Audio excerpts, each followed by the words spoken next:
Hello, welcome back. I'm Juno, intimacy provider and educator, here to share some of my musings with you. My hope is to support those who are new to the industry and those curious about joining. Welcome back. While my first episode, I wanted to talk about what it's like to work in the industry, both some of the pros and the cons. As far as my experience, I think that the next really important thing to talk about if you are considering entering the industry is safety. Not sounding the most glamorous? Okay, maybe not. I have a whole list of fun things that I can't wait to talk about with you. But I am waiting, because if anything that I say makes you want to jump into this thrilling, profitable, possibly even empowering industry, I want you to know how to do it in ways that protect your physical and mental well-being. 7 safety tips for intimacy providers. I'm not saying that what I'm going to share with you today will keep you 100% safe. These are coming from my own experiences, having worked in this industry for a handful of years. I, in the beginning especially, worked fully alone. It was sometimes a bit scary. And so by sharing some of this knowledge that I've gained with you, I'm hoping to lessen the potential scariness in your journey. First, I'm going to start with the physical. Will you get a disease? This form of physical safety I can knock out of the park real quick. Tip number 1, use protection. It works. I am happy to report with so much gratitude and appreciation for condoms that I personally have not had an STI, sexually transmitted infection. Legally, in Canada at least, where I'm based, if you are found to have a sexually transmitted infection, public health requires you to give the names of everybody that you have had intimacy with since the last time you were tested, and they will contact all those people to let them know they are at risk and should get tested. Of course, I could lie and just give one of my friends' numbers and say that's the only person I slept with. Personally, I would not feel morally okay about that. I would want people to know, which I can imagine might not be great for business or personal longevity. While I would hope that clients would be understanding, knowing this is a risk you take when having intimate interactions, I really don't want to have this conversation with my clients. I also really don't want to obtain something that is going to stick around with me for the rest of my life. So the solution? Don't be silly, wrap the willy. Will you get mugged or worse? Depending on the country that you live in, there may be some options to be an intimacy provider in slightly safer ways, such as working in agencies, brothels, spas, with collectives. While your safety will still not be 100% guarantee, it does up the likelihood. Should you desire to work independently, as I do, there is a bit more risk inherent in doing this work, though there are things that you can do to work to lessen those risks. Something that I really believe can reduce this, though again does not guarantee safety, is tip number 2, screen potential clients. When I began in the industry a handful of years ago, I wasn't aware that I could ask for screening information. I would just text with people who are often giving me fake names, often using fake texting apps, and then invite them over to my bachelor apartment and hope that they were nice. Should they do something bad to me, they were pretty much untraceable once they left. Now practicing more safety precautions, I screen all my clients to verify their identity. If they're booking for more than a few days in advance, I will often, or I do, also get a monetary deposit to hold the spot. But even if they're booking for within a few hours of the appointment time, I always get my screening information from them before I see anybody. Most of my new clients send me a selfie holding photo ID in which I can see the photo and read the legal first and last name. Some people aren't so comfortable with this, so I do offer to send a message, they send me a message through LinkedIn, as long as they have a setup profile. Like, it doesn't look like they just made it 5 minutes ago. Being able to have their full legal name makes me feel safer that if they were to do something harmful to me, I could then seek justice. More realistically than being able to seek justice, I think that people who are willing to give me their legal first and last name are far less likely to be the types of people who are going to commit harm. If they don't want to screen, then I don't book them, and then those potentially harmful people don't interact with me. I will note that in order to ask people to prove themselves to you, you do need to be able to prove yourself to them. I don't mean giving people a copy of your ID, but you should have a professional setup that proves to people you're the real deal so they can trust you with their information for screening. How do you legitimize yourself as a true professional, you may wonder? An easy starting point is a website. There are many platforms in which you can host a website for free, and they're fairly easy to develop.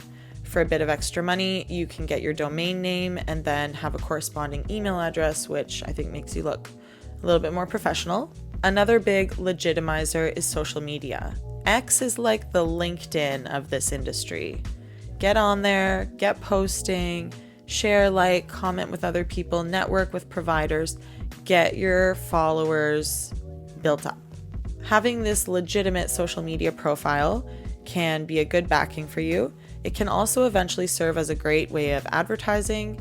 I've, in the last couple years, had a lot of really great clients who tell me they found me through X. While in my experience, X is the most common social media platform used in this industry, having a good following on another platform with high engagement can prove to potential clients that you are who you say you are. It also can help them to get a sense of your personality more than an advertisement can, and that will hopefully draw people in. Similar to social media, you can also have platforms on more risque sites.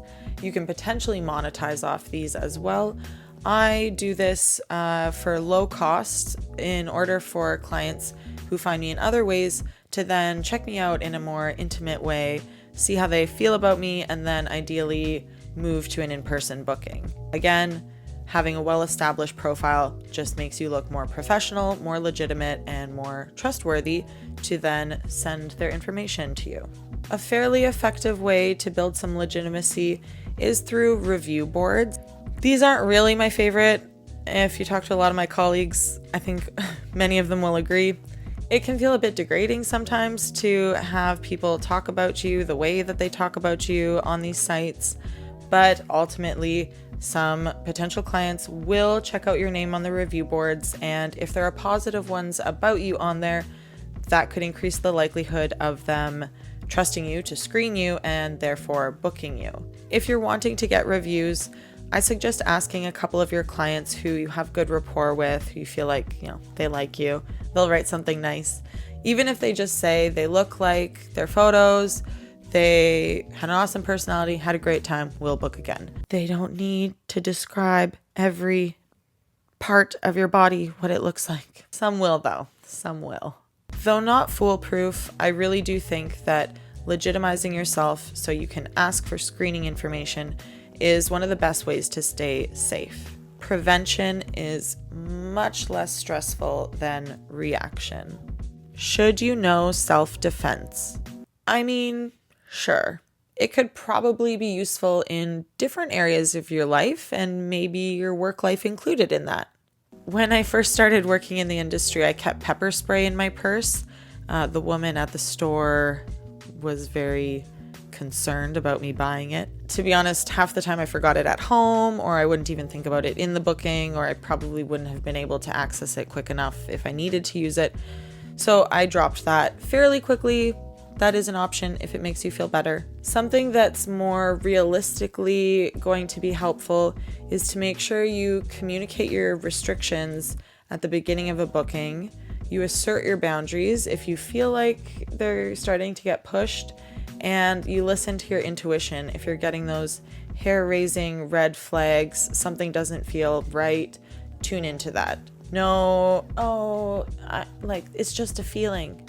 What is that feeling? Where is it coming from? Why is it there? How should you respond? Tip number 3, communicate effectively and listen to your intuition. This, for me, begins even before a new client meets me. If there is something that feels off about a client or a potential client, you owe them nothing.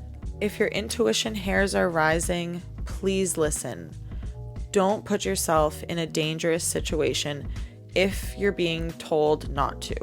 If you're going to move forward with a booking, it's important to communicate both your boundaries and get your clients' boundaries to make sure that everybody is safe.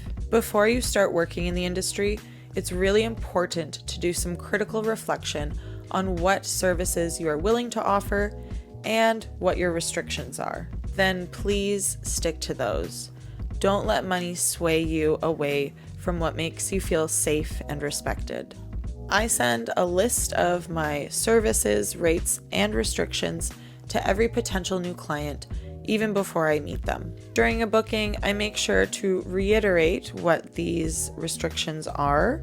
I'll say it in a flirty way, like, what do you like? This is what I like. This is what I don't like. And during the booking, if you feel like they're starting to push those, I reassert myself and I will remind them, oh, I don't want a finger there. And ideally they listen to this.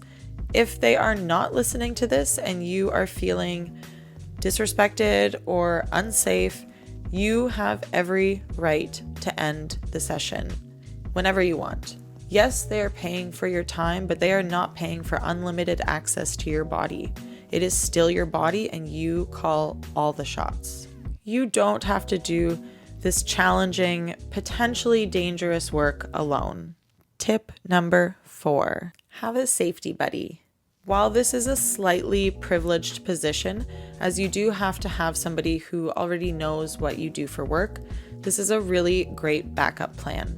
Hopefully they never need to take any action with this, but it is reassuring to know that it's there and in worst case scenario could potentially be a lifesaver. While you can use a friend outside of the industry, if there's somebody that you feel safe with, that you trust, I think it's really ideal if you could find a colleague and be buddies for each other. Reciprocal support. You both, before starting a booking, would text one another with the client's name. Ideally, you have the full legal name if you're screening, with the address of where the booking is going to take place, what time it's starting, and what time it ends. When the booking is over and you are no longer with the client, you can text your buddy, hey buddy, everything's okay, had a great booking. If your buddy were to not hear from you after the booking is supposed to be finished, then they can investigate. And then you can do the same for them. Support one another, have this intimacy provider solidarity support. One thing that I tried for a small period of time was having a shared Google Drive doc. This was a bit less intensive than texting. I used it just for outcalls.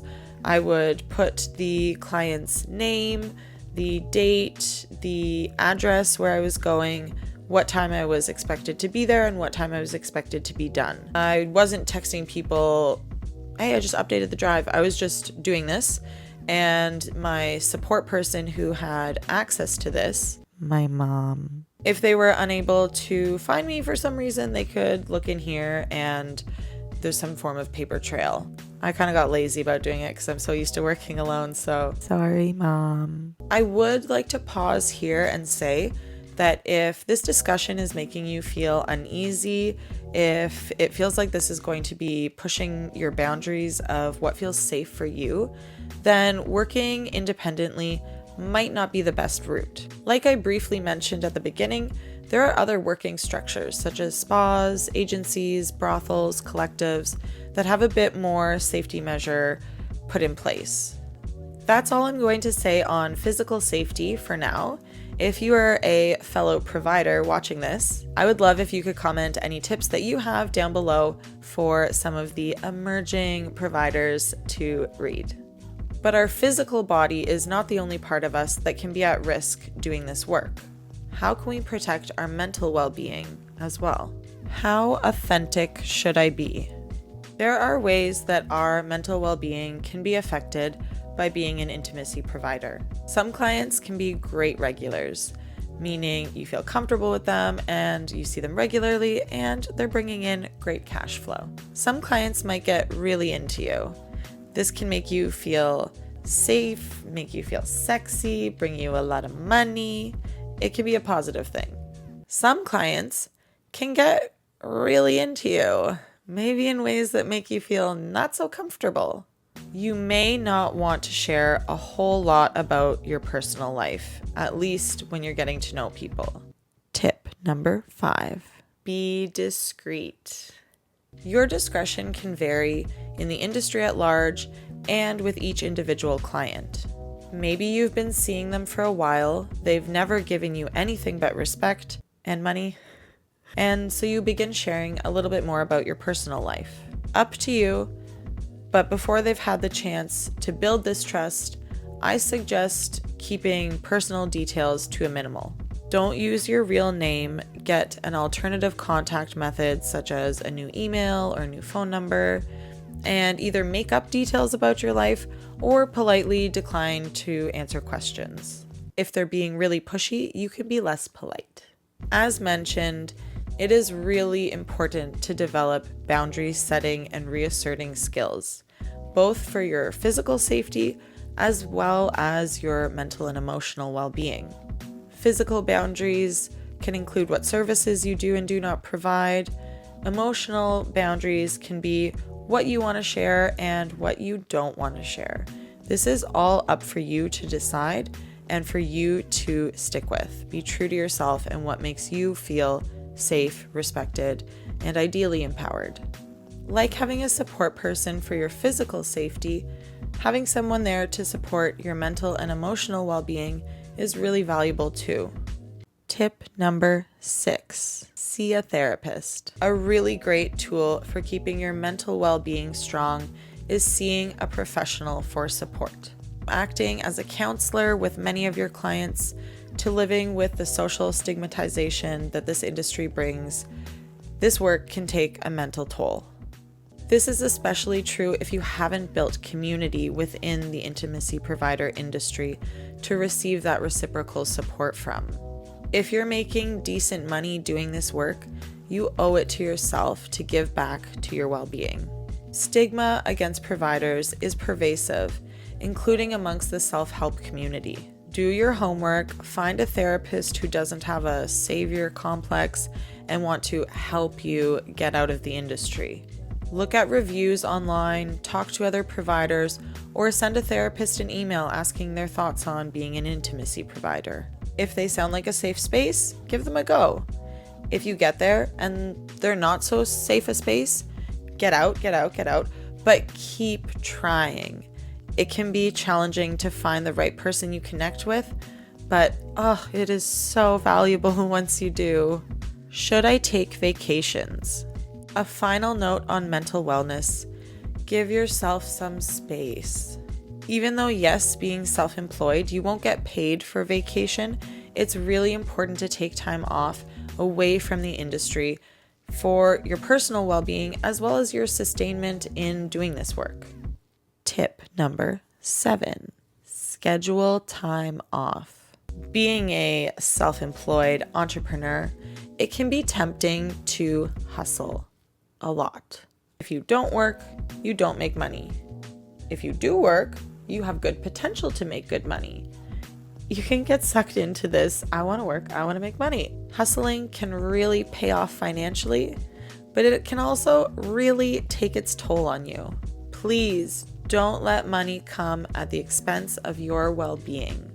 Whether it's not going on social media until you've had breakfast or booking Sundays off and putting your work phone in a drawer, make time for you. Though I do genuinely enjoy what I do, I try to live by the mantra, work to live, not live to work.